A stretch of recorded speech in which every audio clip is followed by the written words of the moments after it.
No to no to smoking. We should say yes to yoga. We should do daily pranayam.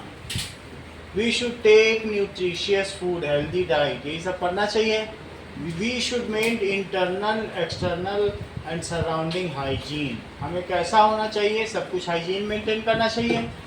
We should drink clean water. ये सारी चीज़ें clean बता दी गई हैं कि हमें क्या क्या करना चाहिए. Now, अब हम पेज नंबर 31 में आते हैं. दो पार्ट दिखाए गए हैं. क्या आप मुझे बताएंगे इसमें से कौन सा ज़्यादा अच्छा है, हेल्दी एनवायरनमेंट है? ए, क्योंकि बी में मड है, मच्छर है, इंसेक्ट्स हैं, फ्लाइज हैं और फैक्ट्रीज का धुआं भी है, पॉल्यूशन ज़्यादा है, तो इसलिए बी सही नहीं है. तो कीप द एनवायरनमेंट क्लीन. इसकी हेडिंग क्या है? Keep the environment clean. इसमें ज़्यादा कुछ बताने का नहीं है, बस we should keep it clean. अगली हेडिंग पे आओ. ठीक है. How do you know that you are unwell?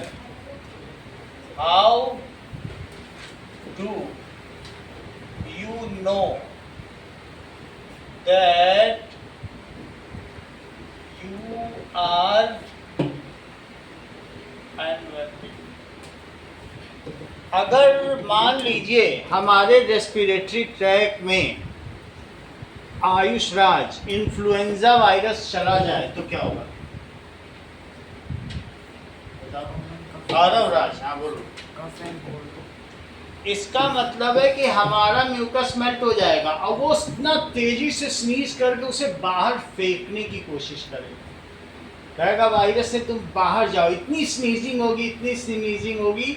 वो स्नीजिंग क्यों होती है? वो सिंड्रोम या सिम्टम हमें क्या बताते हैं कि हमारे अंदर अगर वायरस है तो क्या वायरस बॉडी में रहना चाहिए कि बाहर चला जाना चाहिए? तो बाहर चला जाना, उसी के लिए तो स्नीजिंग होती है. तो इट शोज, तो हमारी बॉडी क्या करती है? If we are having some disturbances in some organs then the body temperature increases.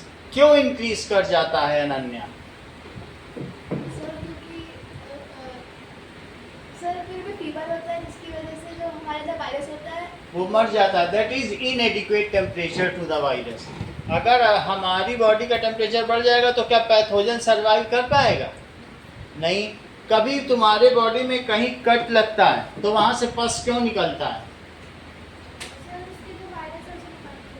Correct. वहाँ WBC इकट्ठा हो जाते हैं. सब सारे क्या इकट्ठा हो सकते हैं? और WBC इकट्ठा होकर वहाँ जलन होती है. जलन का मतलब हिस्टामिन छोड़ा जाता है, खूब फ्लेम, जिससे कि वो पैथोजन मर जाए. तो हमारी बॉडी खुद क्योर करने के लिए कई चीज़ें करती है. समझ में आ गई बात कि नहीं? और कुछ सिम्टम भी बताती है. तो if something is uneasy in our body that means there is some micro organism has entered in our body successfully. अगर हमारी बॉडी में सक्सेसफुली एंट्री मार ली है किसी माइक्रो ऑर्गेनिज्म ने तो हम क्या जानेंगे? That means we are ill. बोलो, बात समझ में आ गई कि नहीं? देखो, if we are ill or some pathogen enters in our body, अगर हमारी बॉडी में कोई पैथोजन इंटर कर जाता है तो ये वी आर इल, तो क्या होगा?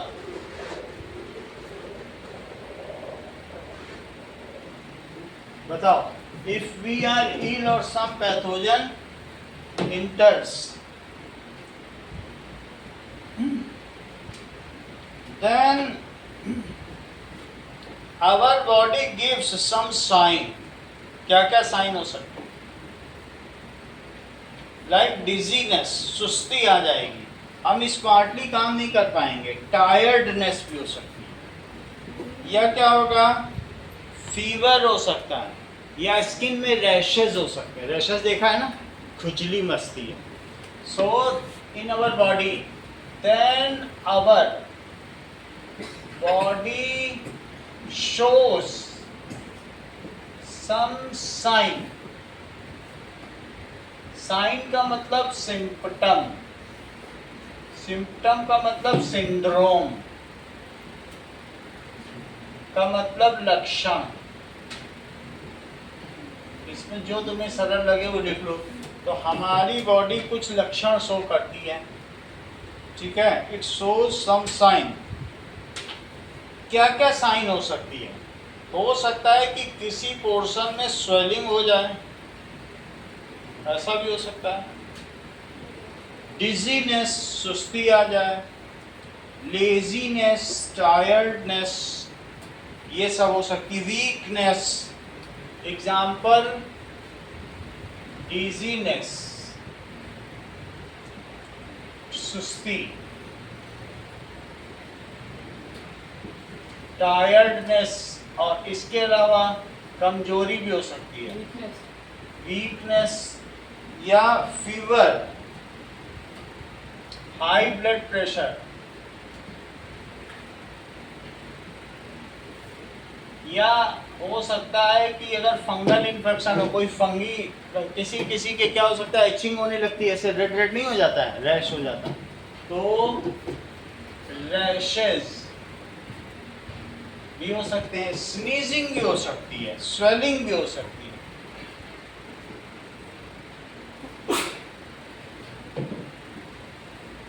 स्नीजिंग, कफिंग, ये सब कुछ हो सकता है।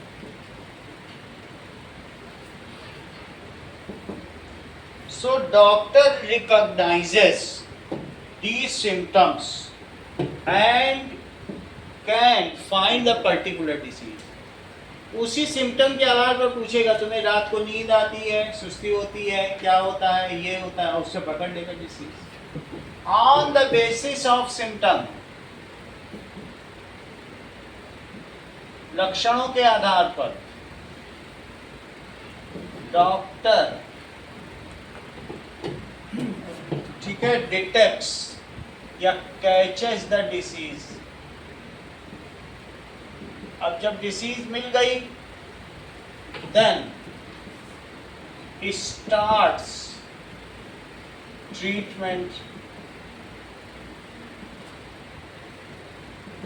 आराध्या, ट्रीटमेंट ज्यादा जरूरी है कि उन सिम्टम को दबाना ज्यादा जरूरी है?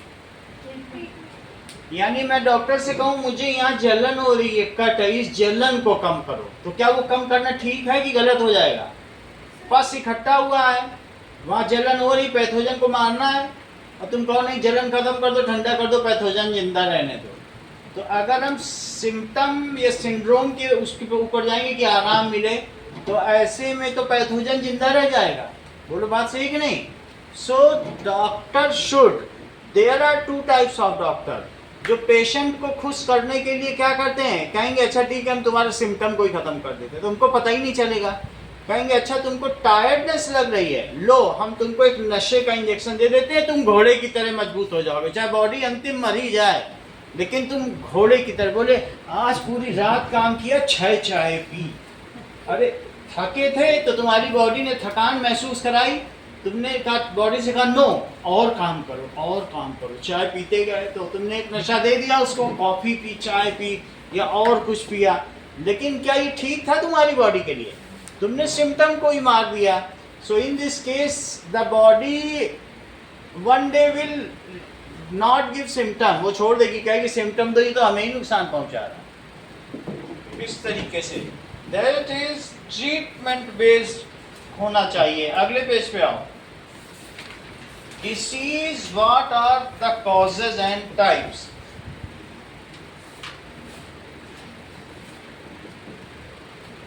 What are the causes? क्यों डिसीज होती है, और डिसीज के टाइप्स क्या क्या हैं? क्या वायरल डिसीज होती है, क्या बैक्टीरियल डिसीज होती है, क्या फंगल डिसीज होती है? तो ऐसे होती है। तो disease is a condition, disease होता क्या है?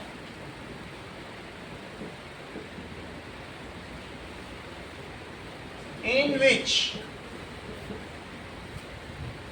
body and mind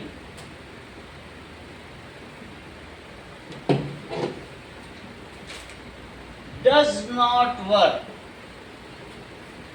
नहीं काम करता है, does not work like normal person। एक होता है नॉर्मल पर्सन का काम जैसे करता है, तो लेकिन क्या डिसीज में एक नॉर्मल पर्सन की तो तुम बिहेव करते हो?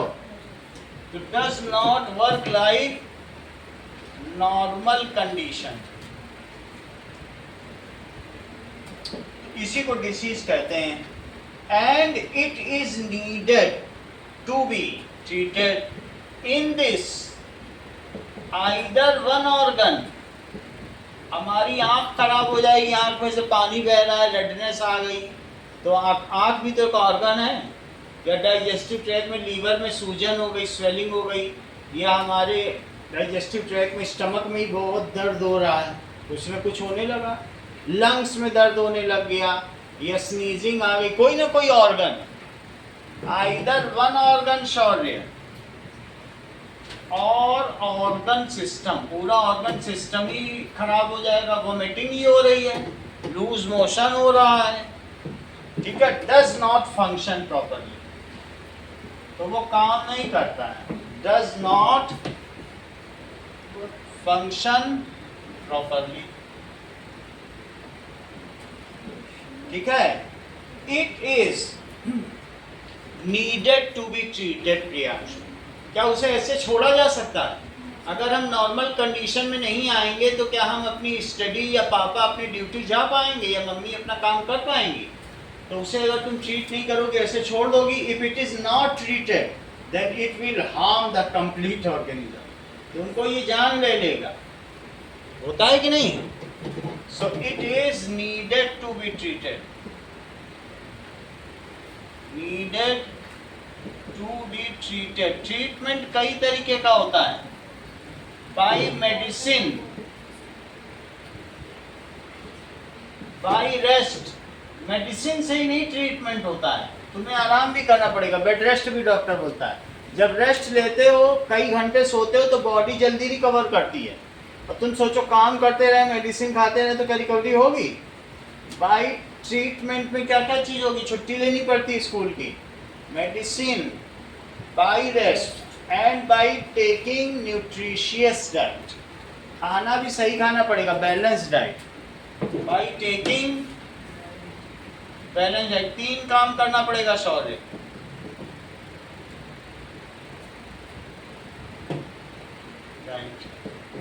अच्छा, डिसीज किस किस की वजह से होती है? In our disease the causative agent of disease क्या हो सकते हैं? कॉजेटिव एजेंट ऑफ डिसीज, जो कॉज है उसका, डिसीज का मतलब, कॉज का मतलब कारण, तो कारक तत्व।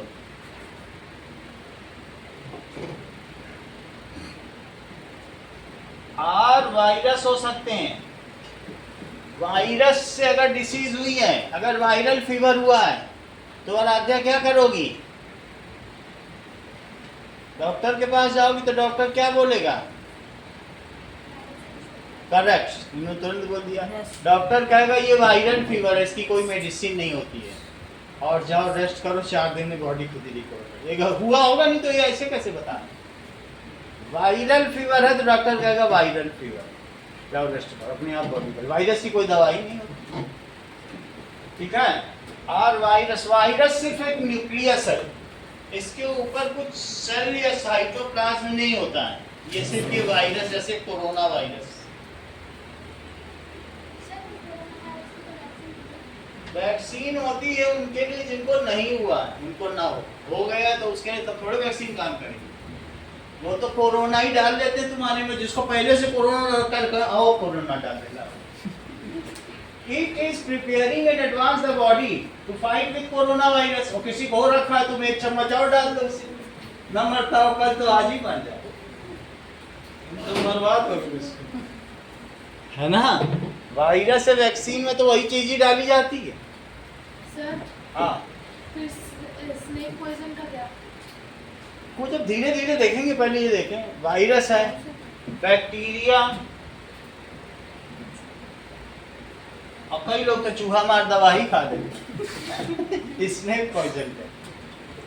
वायरस, बैक्टीरिया, और किससे फैल सकती है बताओ? That is fungi. Fungal infection देखा है?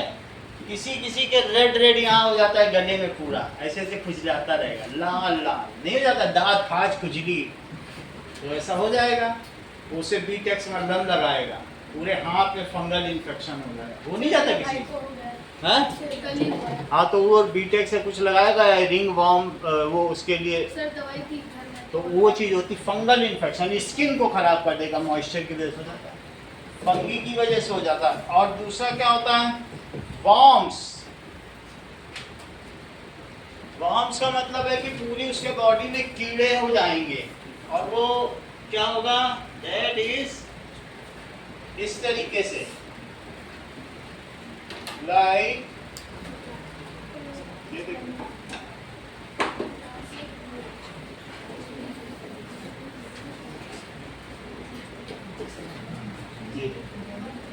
ऐसे वॉर्म्स हमारे इंटेस्टाइन में होंगे, तो गट में।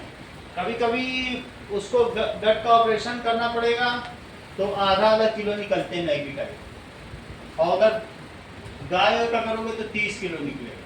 फिर इससे कोई हमारी बॉडी को इससे कोई यस करेक्ट। जैसे अगर किसी के वॉर्म है तो रात को आधी आंख खोल के सोएगा, मुंह से लार टपकती रहेगी, तो जान जाना ही पेट में है।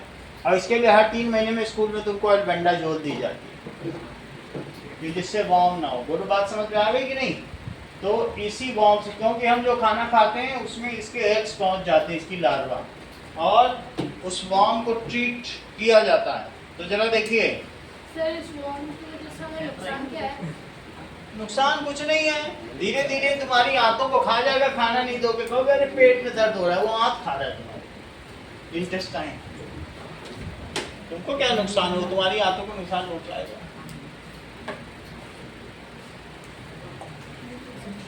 अब देखो,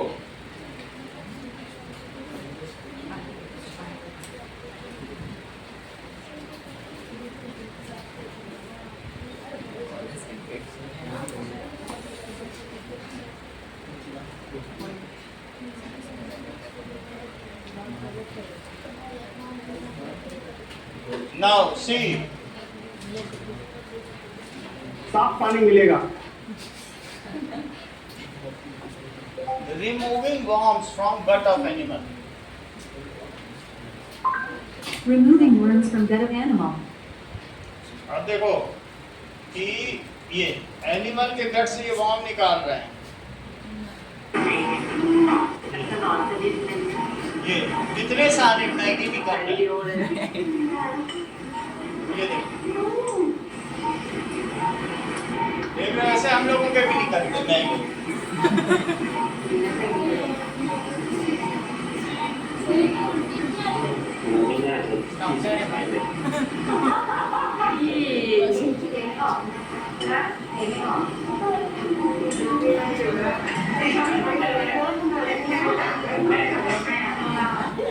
So if you're a bit sensitive to worms and insect, there's been some medical font, Yeah, pinworm, fishworm, pigworm. Now people ask me, Harley, how do you get these in your body? Well, these तो are समझ में आ गई बात कि नहीं? Warm क्या होता है? fish, dairy, eggs, etc. एक Now, तो it's नहीं a होते, medical बहुत fact, होते हैं। biological fact that these worms must have meat or और कभी कभी ऐसा होता है कि स्किन फंगल इन्फेक्शन भी हो सकता है। तो ये सब बहुत सारे ऐसे, किसी किसी में तो किलो किलो निकले हैं, उतना सोचना नहीं है, स्किन पर हो सकता है। अब ये देखो, दैट इज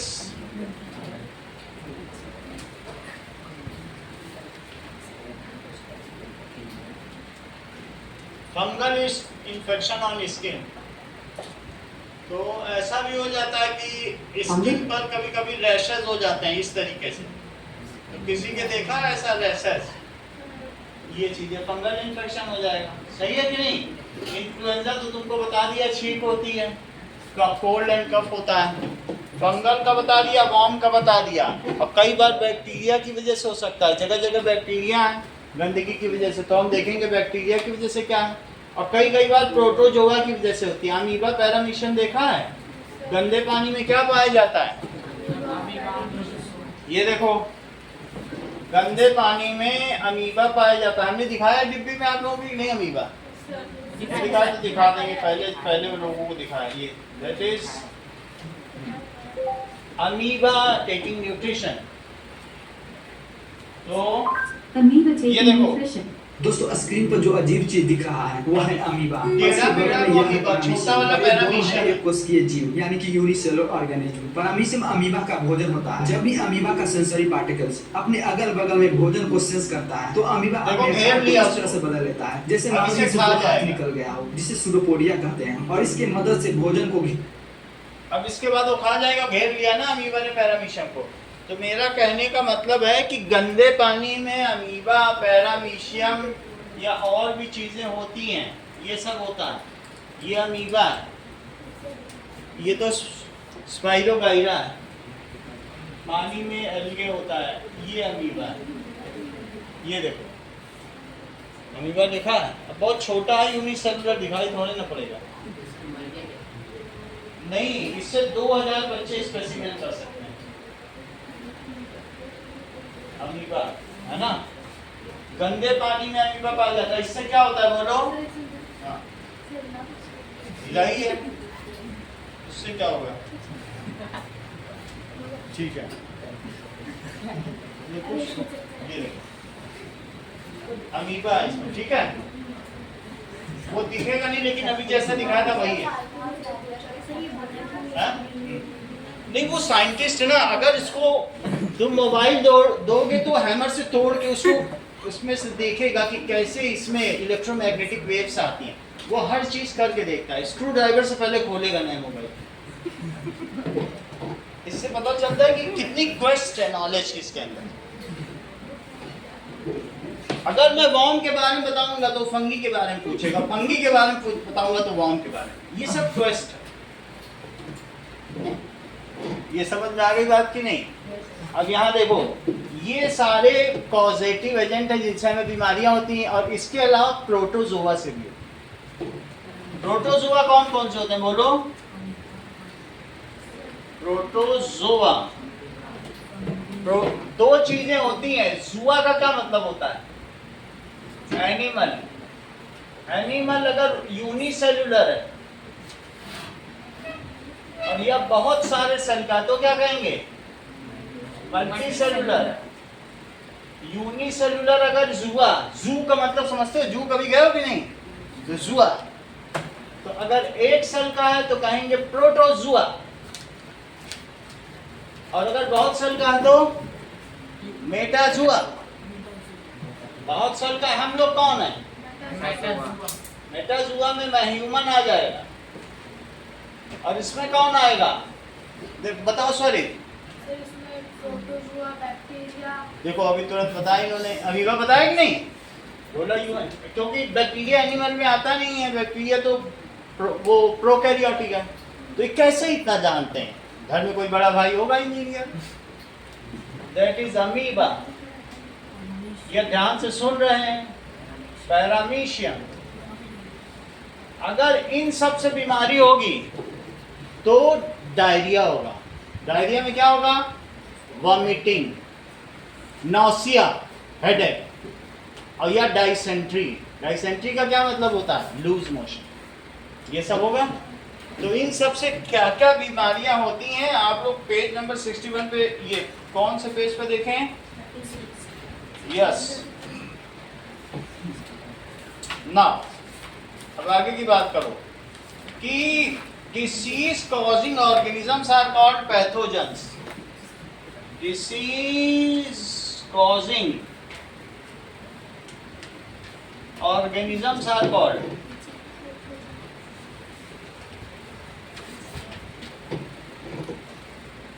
पैथोजेंस। देखिए जरा नाउ, डिसीज दो तरीके की होती है। कौन कौन सी तरीके की डिसीज होती है? एक होती है एक्यूट डिसीज। और दूसरी कौन सी होती है? Chronic disease. कौन सी?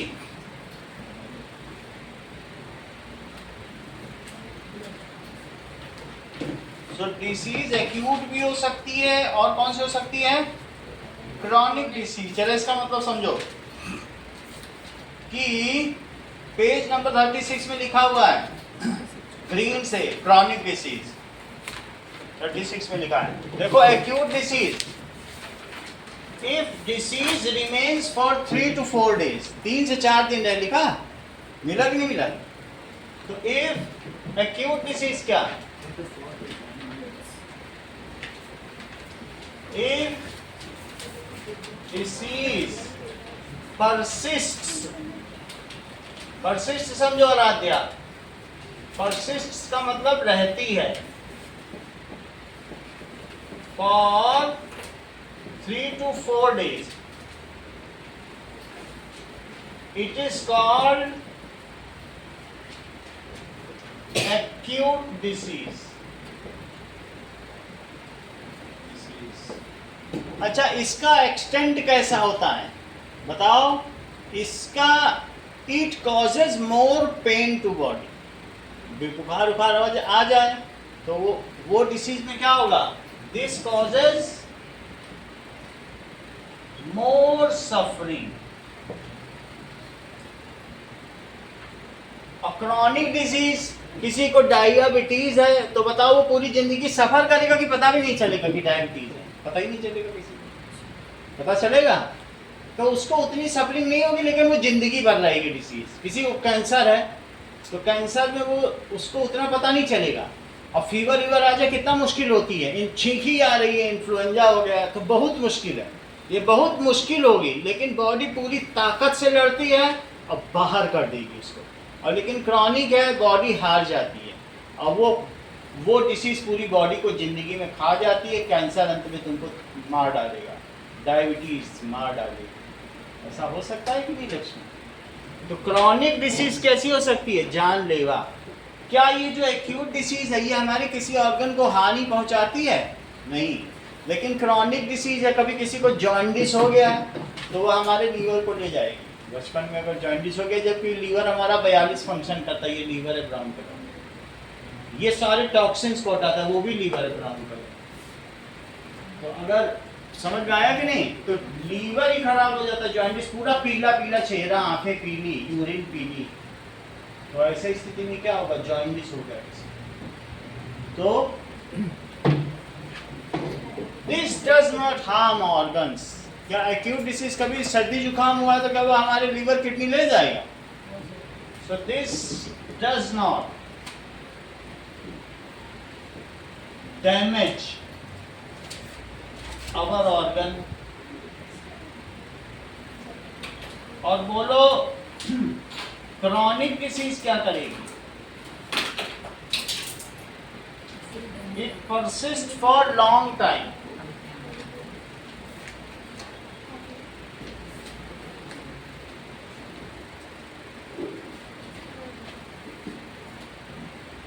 It persist for long time, ठीक है। It does not cause much suffering. क्या ये बहुत हमें सफरिंग करेगी? It does not cause much suffering. जैसे किसी को पोलियो हो गया, पैर टेढ़ा हो गया, तो क्या वो जिंदगी भर उसका पैर टेढ़ा ही रहेगा? तो ऐसा चीज हो गया। किसी को आई में चश्मा लग गया, तो अब ये जो डिसीज है आंखों की कि भाई आई से परफेक्ट नहीं दिख रहा, जिंदगी भर रहेगा। So does not cause much suffering but damages organ.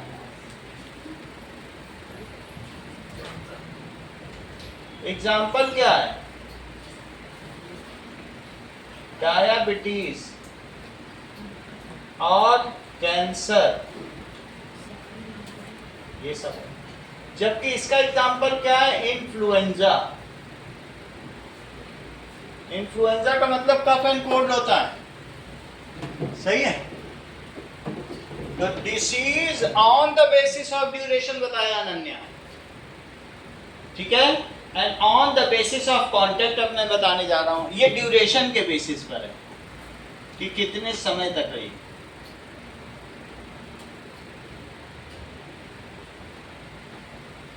अब देखो, कल 8th क्लास की छुट्टी रहेगी संडे को, यहां तक समझ में आ गया। नेक्स्ट देखो,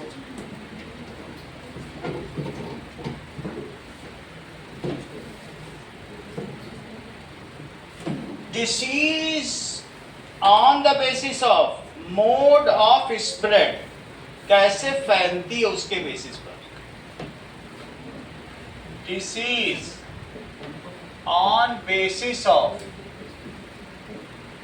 मोड ऑफ स्प्रेड। एक होता है कम्युनिकेबल और नॉन कम्युनिकेबल। तो नॉन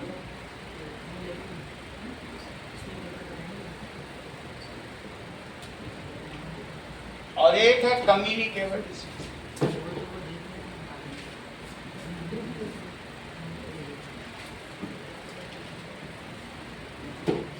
देखो, some disease non communicable disease समझो।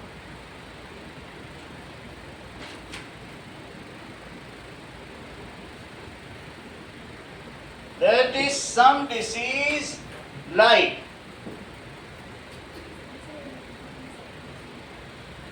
does not spread या do not spread, क्योंकि प्लूरल है तो do लगेगा।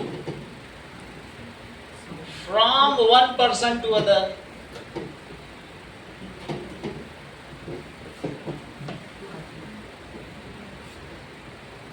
Example asthma.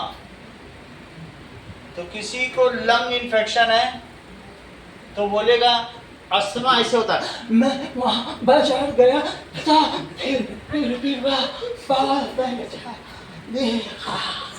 ऐसे बोलेगा। इसका ये मतलब नहीं कि दूसरे में फैलेगा, वो बस उसी में। कैंसर नॉन कम्युनिकेबल, कैंसर हो गया तो दूसरे में नहीं फैलेगा। डायबिटीज, उसकी बॉडी में इंसुलिन नहीं बन रहा है, उसकी बॉडी में शुगर नहीं टूट रहा है, तो उसके ब्लड की जगह चाशनी बह रही, दूसरे को क्या होगा? ठीक है, वो दूसरा उसमें जलेबी थोड़ी कर पाएगा। ठीक है, तो दैट इज डायबिटीज। और देखो,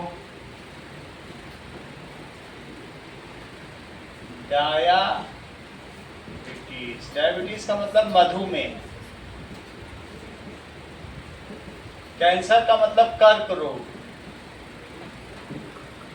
ठीक है, these may be due to lifestyle, diet और इन्वायरमेंट।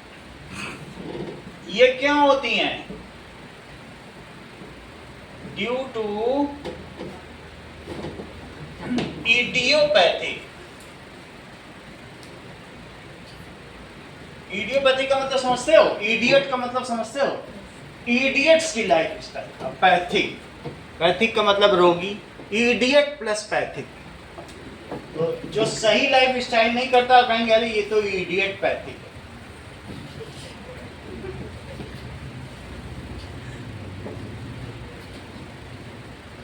यानी खराब दिनचर्या। लास्ट लाइन उसमें लिखी हुई है, it is due to idiopathic lifestyle. और किस वजह से हो सकता है?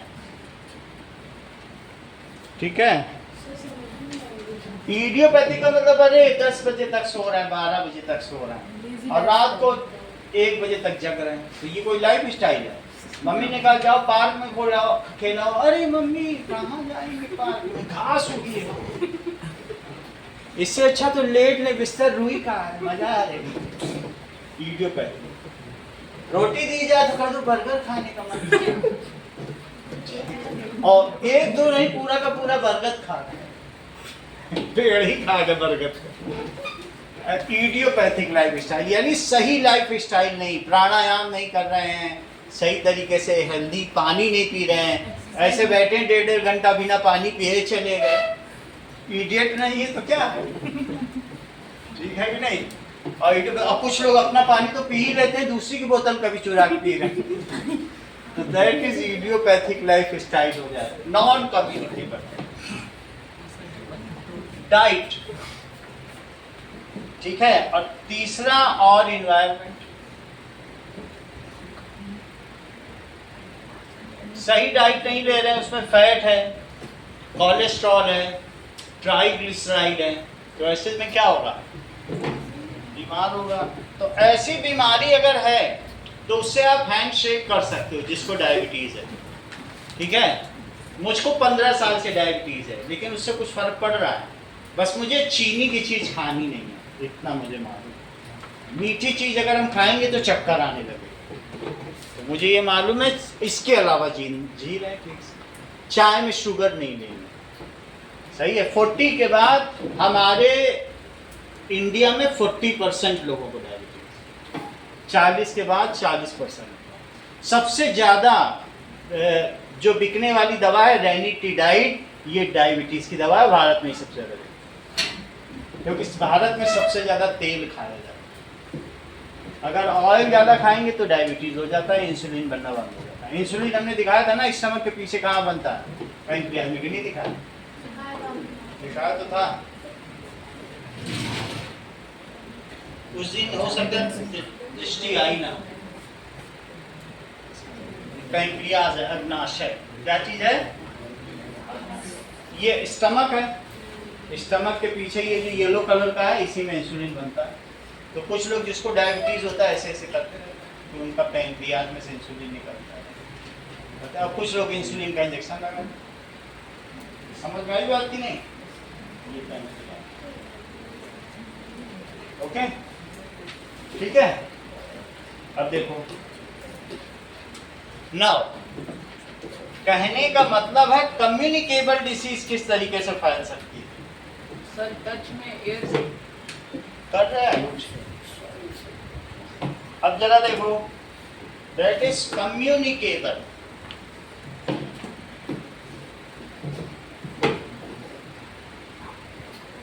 ये डायग्राम देख लिए तभी बता रहे हैं इतना सब, नहीं तो ये सब इनको इतना कैसे पता? ये पुनर्जन्म की यादें होंगी।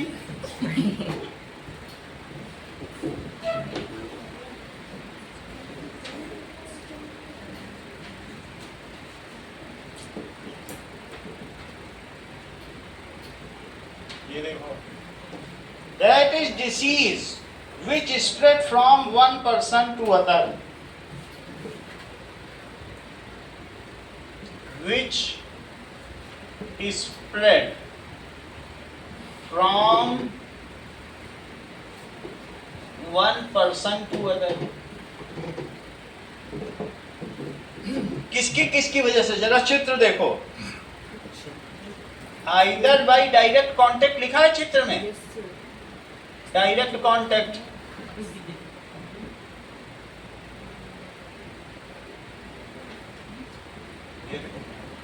एक आदमी को कोरोना था, उसने 200 आदमी से हाथ मिलाया, 200 को corona, direct contact, corona virus फैला दिया उसने सब में। Direct contact by air.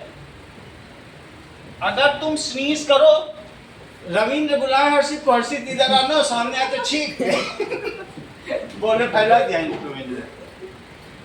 बोलो बात समझ में आई? बाय एयर, छींक दो किसी के साथ, उसको भी हो जाएगा, वो भी छींक आधे घंटे में हो जाएगा। ठीक है। और direct indirect contact, indirect contact, अपनी कमीज अगर वो उसको दे देगा कि मेरी कमीज पहनो, ये अपना पिया हुआ पानी उसको दे देगा कि बहुत प्यास लगी, पियो पानी।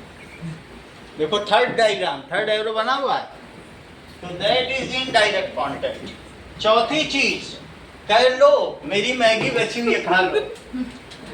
बाय फूड, फूड से भी हो जाता है, जो तुमने खाना खाया वही दूसरे को दे दो, बाय फूड। फूड के अलावा किससे हो सकता है? दैट इज मॉस्किटो, जैसे मलेरिया प्लाज्मोडियम से फैलता है, मान लीजिए विधान को मलेरिया है, मच्छर ने इनको काटा, ठीक है, फीमेल एनोफिलीज है, मच्छर का नाम क्या है, मादा मच्छर। फीमेल एनोफिलीज है, वो हर घंटे में 100 अंडे देती है, उसे बहुत खून पीना होता है। तो विधान का पहले खून पिएगी, फिर जब इनके आरव राज के ऊपर बैठेगी तो इनका खून पीते समय इनके अंदर वो इंसेक्ट को डाल देगी, और उसका नाम है प्लाज्मोडियम प्रोटोजोआ। प्रोटोजोआ भी लिखाया था कि नहीं? तो मलेरिया में क्या होता है, ये देखो, दैट इज, ये विधान है, और इनके ऊपर बैठा मच्छर, ये कट कर लिया, ये देखो कट किया, और ये कौन है, आरव राज। तो अब यहां से जाएगा इनके ऊपर, और इनके ऊपर बैठकर कट कर लेगा, अपना डंक मार देगा स्टिंग, और ये इसका फ्लाई है। इस मच्छर का नाम क्या है, ठीक है, फीमेल एनोफिलीज। अच्छा, ये मुझे बताओ कि विधान के शरीर में कौन सा वो है, प्रोटोजोआ। करेक्ट, ये तुम बोला मलेरिया मच्छर के लिए, दैट इज प्लाज्मोडियम। ध्यान से सुन रहे, और नहीं तो शरीर बताते थे ये सारा, आज ये कैसे बताने लगे। तो इनके अंदर ये कौन सा प्रोटोजोआ है, प्लाज्मोडियम। प्रोटोजुआ मतलब छोटा जानवर, प्रोटोजुआ कौन है, छोटा जानवर। अरे हर्षित का नाम ले रहे हो, छोटा जानवर। हम सब भी जानवर ही है, इंसान जानवर ही तो कहलाता है, जुआ। तो प्लाज्मोडियम एक प्रोटोजुआ है, और इस मच्छर का क्या नाम है, सॉरी, अब ये पूछेगा चूहा मार दो, ये देखना उधर भी पूछ लेगा, ये घुमा देता है, बहुत तेज है। That is female anopheles. Sir draw कर लो, हैं? ड्रॉ कर लीजिए, कौन सा ड्रॉ करने कॉपी में। ड्रॉ करो, तुम्हारी बुक का ही है, फीमेल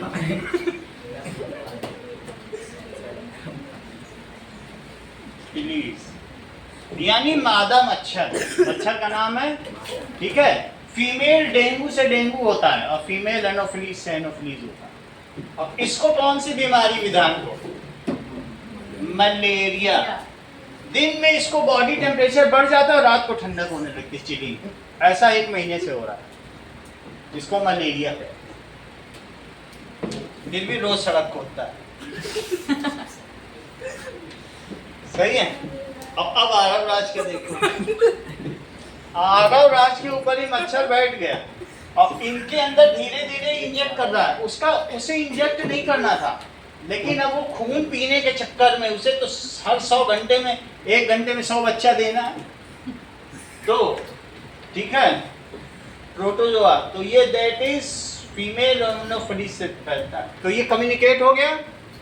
तो थ्रू वेक्टर्स, इसे क्या कहेंगे, वेक्टर्स, ये वेक्टर है। Disease cause by insects, disease जो एक पर्सन से दूसरे में पहुंचा दे, इसीलिए मच्छरदानी लगाते हैं, मॉस्किटो नेट।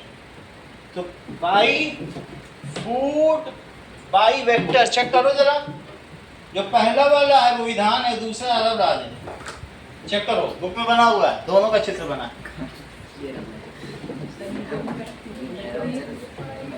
तो that is by vector. Vector का मतलब मॉस्किटो फ्लाई।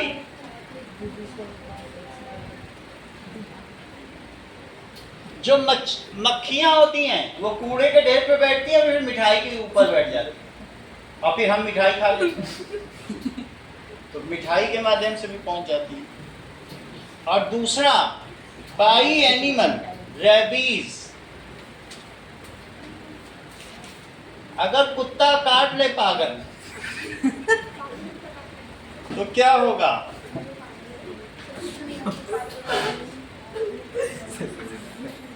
ये देखो,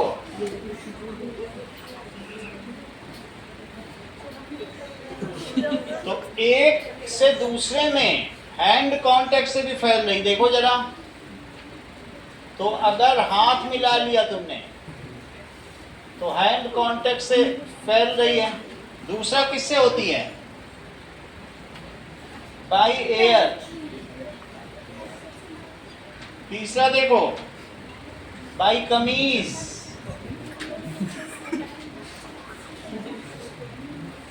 कमीज भी हो सकता है, जैकेट भी हो सकता है। ये देखो, तो इस तरीके से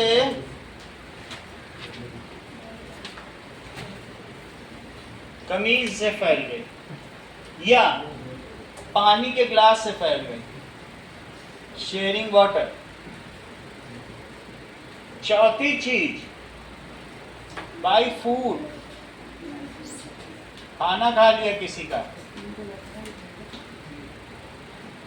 और पानी पी लिया, नूडल खा लिया, किसी के पेट से निकले नूडल और खा लिया। भाई मच्छर, ये ना सोचो एक मच्छर क्या करेगा, बहुत कुछ कर सकता है। मच्छर, भाई खटमल, खटमल से हो सकता है। और इसके अलावा भाई ऐसा भी हो सकता है कि कुत्ता काट ले। ठीक है, ये देखो,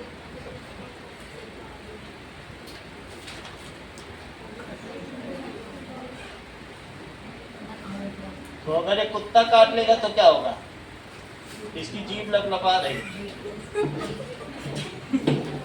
तो ये भी हो सकता है। So by animals, it is the different. Question में क्या लिखा है? That is method of transmission of disease.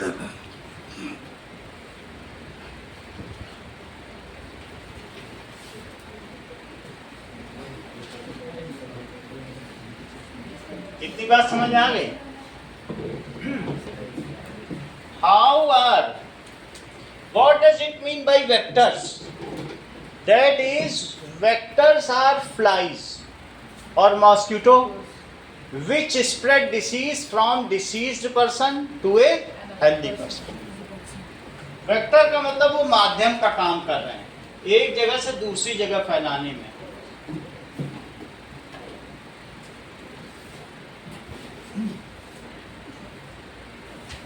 Vector क्या होता है? The flies, mosquito bites deceased person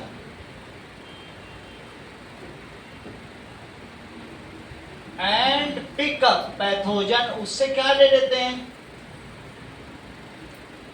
pathogen को उससे ले लेते हैं और किसमें इंजेक्ट कर देते हैं?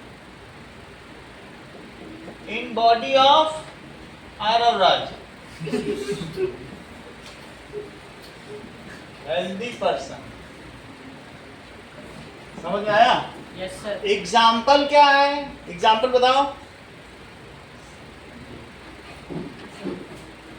देखो, मुस्कुराहट में ही जवाब छिपा है, और कोई होता तो मुस्कुराता ना। हाँ बोलो। Malaria. Female anopheles spread malaria fever, सही है, from diseased person to healthy person. It transfers, क्या ट्रांसफर करता है? Plasmodium parasite. ये प्लाज्मोडियम एक परजीवी है, जो दूसरे के शरीर के अंदर रह के जिंदा रहे उसे क्या कहते हैं? परजीवी, पैरासाइट। हमारी बॉडी में बहुत सारे चाउमीन पड़े हुए हैं कि नहीं, वो सब पैरासाइट। देखो, फीमेल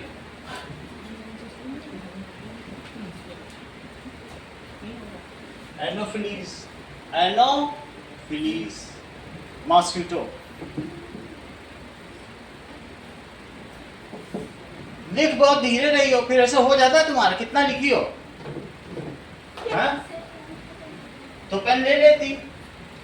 पापा का इतना पैसा तुम बचाती हो, क्या इसी से वो मकान खरीदेंगे? बिल्डिंग तो नहीं बनवा रहे क्या? उससे ताकतवर हो, छीन के दे देते।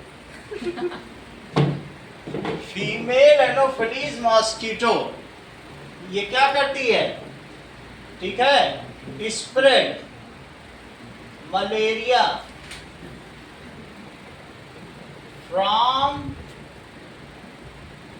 Deceased person to healthy person.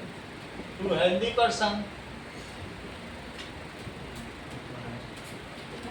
ठीक है। द नेम ऑफ पैथोजन क्या है, नेम ऑफ वेक्टर यहां बताओ, वेक्टर कौन सा है और क्या पैथोजन है, वो क्या चीज ले जाके किस में डाल रहा है, बोलो रविंद्र, वेक्टर का नाम बताओ यहाँ पे। हाँ एनोफिलीज बताया करो, ये सब वेक्टर ही तो है, मच्छर। सर प्लाज्मोडियम ट्रांसफर करो। हाँ और फीमेल, और ये है प्लाज्मोडियम पैरासाइट। प्लाज्मोडियम के चित्र देख लो, आगे की क्लास में तो मिलेगा, अभी भी देख लो। प्लाज्मोडियम अंडर माइक्रोस्कोप, ये देखो ऐसा होगा, ये तो उसमें से उठाएगा, विधान में से ऐसा होगा। समझ में आ गई बात कि नहीं, ये सब प्लाज्मोडियम है, छोटा भी है बड़ा भी दिखा दिया। अगला देखो, नाउ आपको करना क्या क्या है,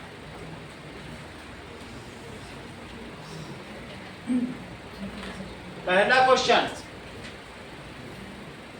ठीक है, make flow chart of disease in 2 different ways and define each.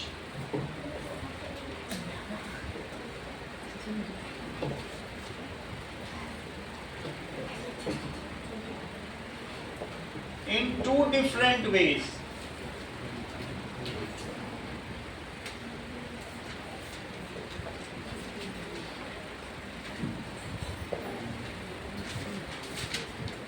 Define each. Make the diagram, ये वाला डायग्राम बनाना है, of common methods of transmission of disease. Make diagram of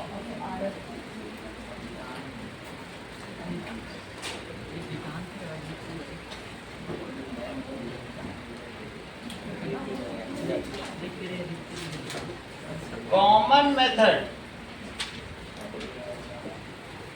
for transmission of disease.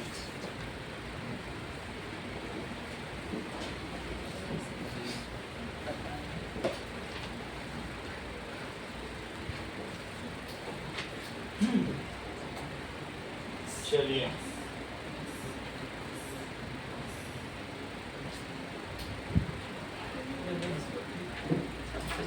write one example of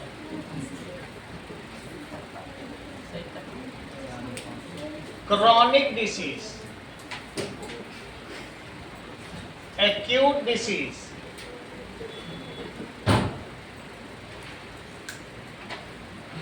non-communicable disease,